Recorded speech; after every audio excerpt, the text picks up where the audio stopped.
the full moon in Aquarius. And this is happening a few days out over the weekend on the 9th.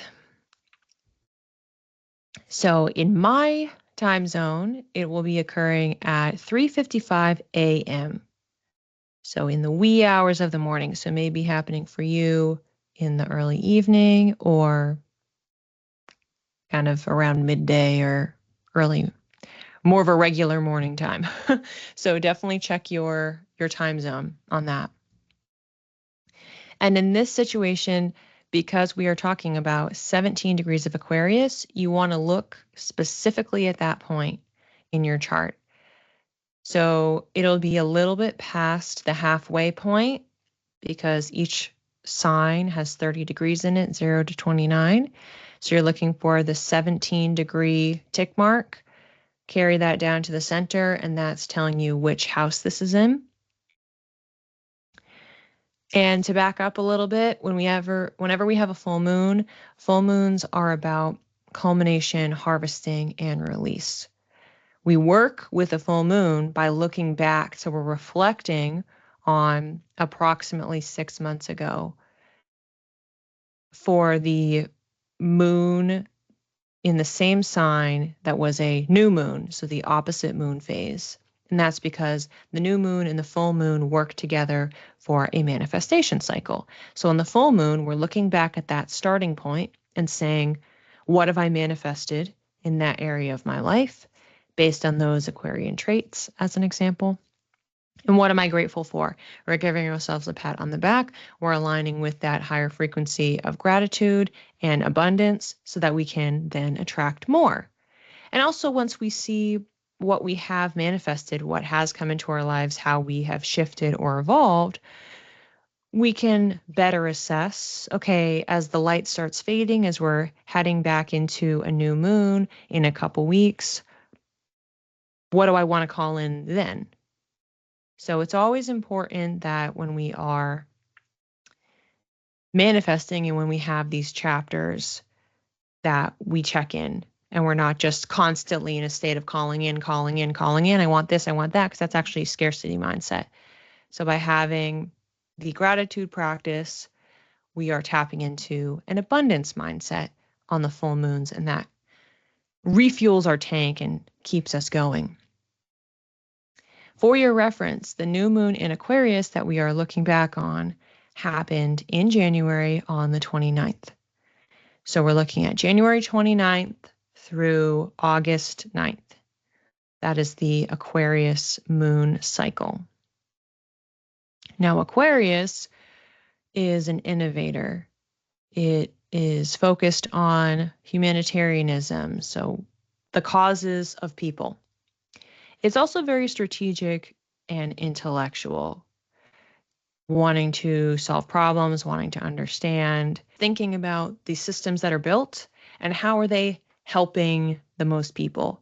How are they making positive change? How are they fresh and new and not doing the same old, same old? That is the mindset of the Aquarius energy.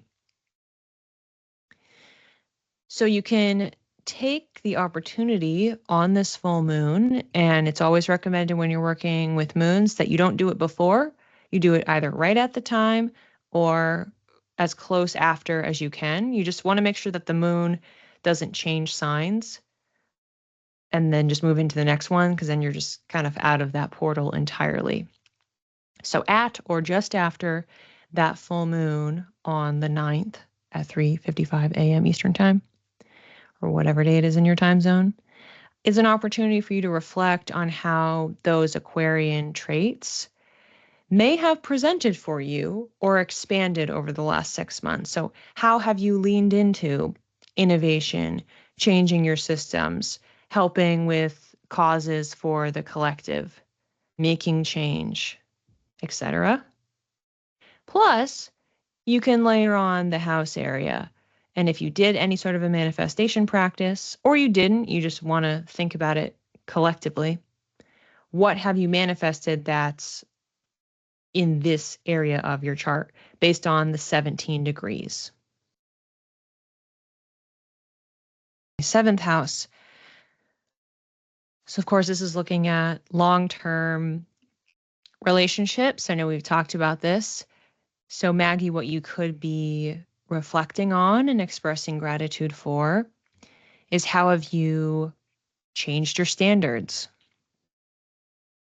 How have you put new practices in place or done things differently when it comes to how you are choosing to commit or not in these long-term partnerships? So this is not dating. This is anything that's built to last. So it also can refer to business partnerships or contracts. So, if you're signing with a studio or getting into business with anybody, then all of that counts as well. 4th house. 4th house for Misty. So this is looking at those foundations, looking at your family, your home, your ancestry. What ground have you made? What shifts in perspective? What changes to structure, hierarchy, or lack thereof have you equalized? Anything within your family or within your house, your living situation. I know we've talked about like van life. So that would be a good example of having the choice to shift to something that's more unconventional or innovative, shifting that situation around where you are living, how you are living. 9th house is looking at learning. So this is higher education, writing, publishing, teaching. So it could be, did you sign up for any classes? Did you start teaching? Did you start studying or learning anything new? It also can relate to spirituality and religion. So did you start tapping into those spaces and really expanding your horizons? Getting an understanding? Did you travel? Did you go on a trip? Did you learn anything about any other cultures or people or groups around the world or country? And what are you doing with this knowledge as well? Because Aquarius doesn't just want to learn, it wants to apply it. So you want to think about that as well. How have you applied the thing that you've been learning? 2nd house, you're looking at finances. So, sign up for a ton of yoga classes, have lots of travel coming up. Yeah, exactly.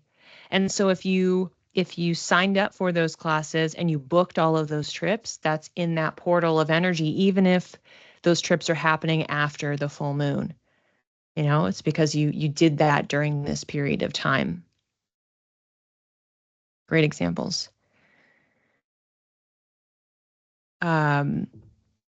Georgine, for the 2nd house, you are looking at your personal finances. So the things that you own, your assets, plus how you earn money, plus your values, what you find valuable, and your self-worth. So self-esteem is tucked in there as well. How have you shifted, reframed, tried some unconventional new ways of handling your finances, earning money, or even have you implemented any new strategies or tricks for improving, growing, enhancing your sense of self-worth? Or recalibrating your principles, what you think is important, how you want to act? Christia, is that looking at Aquarius in your natal chart? Yes, absolutely. So you want to pull up your natal chart and find 17 degrees. And then for the other transits, we'll have either degree points or ranges. Christina, 6th house. So 6th house is looking at your physical health, wellness, routines, any sort of a routine. What is the structure in your life and your lifestyle, as well as thinking about your job. So the job that you have right now, and or how you are contributing, your work ethic, what you are, sweat equity, what you're putting in to the world, also pets as well. Pets is thrown in there. My guess is it's because it has to do with routine.